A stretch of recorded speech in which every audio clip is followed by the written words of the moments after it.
Merci bien. Je vais essayer de faire ça effectivement un petit peu rapidement. Donc l'idée, effectivement, en passant un petit peu en milieu d'après-midi, c'était de repartir sur un sujet simple. C'était de montrer aujourd'hui quelles pourraient être les interactions qu'on pourrait avoir en fait avec les objets connectés dans une journée connectée. Donc HomeWave, pour faire juste un aparté très rapide, en fait on travaille sur les objets connectés depuis maintenant plus de 10 ans. Donc effectivement on commence à avoir une vision un petit peu complète de qu'est-ce que ça peut impliquer. Et vous allez voir effectivement que ça peut vite devenir très très compliqué. Donc je vais pas rentrer, je vais rester très rapide sur effectivement la notion de processus, mais effectivement les objets connectés aujourd'hui changent complètement le paradigme. Dans le passé on était un utilisateur, un terminal, une application. Et aujourd'hui, on voit qu'il y a toujours un seul utilisateur, mais des terminaux, des objets, des applications cloud et toute la complexité qui peut aller autour. Et on va le voir au fur et à mesure de la présentation, ce que cela peut donner. Donc l'idée est vraiment d'essayer de référencer sur les objets connectés qui existent aujourd'hui, qu'est-ce que pourrait être une journée pour une famille avec les objets connectés. Donc la journée commence 7 heures du matin. Donc il va y avoir la maman qui va se réveiller en douceur avec effectivement le système Aura de WeThings qui va éclairer progressivement son réveil. En général, c'est largement insuffisant pour un homme. Donc le papa, il va plutôt avoir le smartphone qui va sonner à fond pour lui dire c'est l'heure de se réveiller. Accessoirement, on a envie d'aller vite le matin, donc le smartphone va pouvoir piloter automatiquement la cafetière pour pouvoir lancer le café. Et toute la famille va se retrouver dans la cuisine et va commencer à préparer sa journée. Donc chose intéressante aujourd'hui avec ces objets connectés, les smartphones, des produits centrales qu'on pourrait mettre effectivement au sein du foyer, on a la capacité de pouvoir récupérer des informations très importantes pour être capable de vraiment gérer son début de journée en toute simplicité. Donc les informations, la première, c'est plutôt effectivement pour une maman, ça va être quel temps il fait aujourd'hui, pour savoir comment je vais habiller mes enfants. Pour la maman qui effectivement va plutôt l'intention de partir travailler aujourd'hui avec le RER, être capable d'avoir une prévision de son RER, s'il est à l'heure, s'il n'est pas surbooké, s'il n'y a pas de problème sur la ligne, va lui permettre de pouvoir en fait aller sereinement à la gare sans avoir vraiment à se retrouver sur place et complètement perdu parce qu'effectivement il y a une grève qui vient de se lancer. Et le papa, lui qui prend sa voiture parce qu'il va avoir une journée assez chargée, on va pouvoir lui donner en fait des prévisions de trafic sur sa route habituelle et va pouvoir effectivement planifier son départ en fonction de ce trafic. S'il est effectivement dans le triangle de Rocancourt et qu'on lui annonce 2h30 de bouchon, peut-être qu'il attend 1 heure avant de partir. Finalement, il arrivera peut-être plutôt au bureau. Et le calendrier, donc le calendrier de la famille. Aujourd'hui, on a tous un calendrier des postes qui va référencer les événements de la journée de la famille. Là, on aurait un calendrier digital qui dirait effectivement que les enfants doivent aller chez le dentiste. Donc la journée s'annonce effectivement extrêmement intéressante et on voit déjà effectivement toutes les problématiques d'interaction de toutes ces données qu'on va pouvoir centrer effectivement auprès du membre de famille. Donc le début de la journée, donc la fille est un peu grande, elle a 8-10 ans, elle a l'habitude maintenant d'aller à l'école toute seule, mais la maman effectivement elle veut vraiment quand même être rassurée. Et quand la fille arrive à l'école, donc elle a un petit porte-clés, un badge, donc un truc comme ça ou un petit badge. Quand elle arrive à l'école, la maman va être automatiquement informée que l'enfant est bien entré au sein de sa classe et elle peut être rassurée. De la même façon, cette maman peut avoir des grands-parents. Ses grands-parents sont à domicile, ils sont pas en dépendance, mais on a besoin effectivement de monitorer un petit peu ce qui va se passer chez eux. Donc on aurait la possibilité de pouvoir informer automatiquement la maman qu'ils se sont bien levés, qu'on a détecté un mouvement dans le salon, donc ils se portent bien. Donc le papa prend sa voiture tranquillement, arrive effectivement dans son quartier pour se stationner. Malheureusement, il ne travaille pas dans une grande entreprise, donc il n'a pas un parking privatif. Et oui, c'est pas pour tout le monde. Et via un système EasyPay, un petit boîtier, on va pouvoir lui donner effectivement la disponibilité de l'approche la plus prête, la place la plus proche de son bureau, et il va pouvoir procéder d'une manière automatique au paiement de son parking.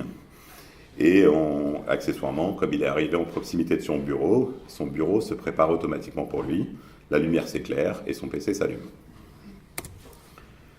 À midi, effectivement, donc le papa est très sportif, donc il a compris qu'il fallait vraiment faire du sport, c'était important pour son cœur, donc il va dans la salle de sport, il a un maillot connecté qui va être capable de mesurer effectivement toute son activité physique et lui donner effectivement un certain nombre de paramètres qui permettra un, sécuriser qu'il n'aille pas au-delà de ses capacités physiques, et deux, de savoir effectivement la quantité de sport qu'il a pu faire au cours de la journée. La maman, elle est dans la cantine, et là, elle commence à s'inquiéter beaucoup, effectivement, sur les aliments qu'on nous ingurgite. Donc elle a un petit gadget, un nouveau gadget que vous allez voir apparaître prochainement. C'est un produit que vous allez pouvoir, une sorte de petit spectromètre de masse, pour ceux qui connaissent, que vous allez pouvoir en fait plaquer sur un aliment, et qui va tout de suite vous donner effectivement les ingrédients de l'aliment. Donc vous allez tout de suite être capable de savoir si le produit bio qu'on vous vend est bien bio, et qu'il n'est pas bourré de pesticides. Donc comme ça, elle est rassurée, elle mange une pomme nature. Et de la même façon, ses parents ont-ils bien pris leurs médicaments, parce que c'est important qu'ils suivent leurs médicaments, donc elle va être aussi rassurée qu'ils ont bien pris leurs médicaments via leur pilulier connecté. En début de soirée, donc là il peut se passer effectivement énormément de choses, donc j'en ai référencé deux qui me semblent effectivement assez importants et qui référencent aussi un petit peu ce qui a pu être dit dans la matinée. Le premier, ça va être effectivement par rapport à cette problématique énergétique qu'on peut voir une fois par an ou 2 fois par an en France, où effectivement, d'une manière globale, on consomme tous trop. Donc le papa va recevoir effectivement une notification à 6h du soir qui lui dit « Attention, on est vraiment dans une période de pic. On sait qu'à 19h30, on va dépasser effectivement les seuils critiques de consommation énergétique de la France. Et est-ce que vous autorisez effectivement votre énergéticien à pouvoir délester un certain nombre d'équipements non fondamentaux dans votre foyer pour les 3-4 prochaines heures afin de permettre d'essayer de lisser ce pic ?» Il donne son autorisation et par exemple dans sa maison, si vraiment le pic est atteint, on va débrancher les radiateurs électriques des chambres et on va désactiver effectivement toutes les machines à laver. Donc ça permettra de pouvoir imaginer de lisser un petit peu le pic de consommation nationale. De la même façon, aujourd'hui, dans ces mondes extrêmement modernes, le faire à manger devient extrêmement compliqué, parce qu'il faut avoir des idées, il faut avoir les ingrédients, et il faut le faire. Et donc la maman, elle rentre assez tard le soir, et elle n'a vraiment pas du tout le temps de s'occuper de ça. Mais heureusement, aujourd'hui, les objets connectés, les communautés vont lui apporter en fait une réponse toute simple à cette problématique. Qu'est-ce qu'elle a ? Dans son foyer, elle a un autocuiseur connecté. Je ne citerai pas le nom, mais je pense que vous le devinerez assez aisément. Et il y a une communauté, une énorme communauté qui s'est créée autour de cet autocuiseur, qui a développé en fait des recettes compatibles avec cet autocuiseur. Cette maman, elle a mis en place un mode automatique, donc elle n'a plus rien à faire. Elle dit, moi je mange le lundi au vendredi pour 4 personnes, donnez-moi tout. D'un côté, on va avoir effectivement son petit supermarché de quartier qui va lui livrer automatiquement ses aliments et elle va recevoir de la part du livreur un message qui lui confirme qu'elle a bien reçu ses aliments. La recette va être téléchargée, la recette qui a été sélectionnée par la communauté une semaine à l'avance va être téléchargée automatiquement dans son autocuiseur. Elle rentre, elle prend ses ingrédients, elle les découpe, elle les met dans l'autocuiseur, elle appuie sur le bouton et le repas est prêt une demi-heure plus tard. Donc ça lui apporte des vraies valeurs ajoutées en fait de service. Et ce qui est très intéressant dans ce cas de figure qui se retrouve somme toute assez complexe, on voit qu'on va faire intervenir effectivement de nombreux acteurs. On va faire intervenir effectivement la société qui développe des autocuiseurs en simplicité. Ça va faire intervenir un supermarché de quartier qui va avoir la possibilité, qui va devoir gérer la livraison de ses aliments frais tous les 2, tous les 3 jours. Ça va faire intervenir un livreur, qui peut être un livreur externe, qui va devoir garantir effectivement que le produit est bien livré. Et ça va faire intervenir une communauté qui va effectivement délivrer un service de conception de plateau repas. Et on peut aller encore plus loin demain.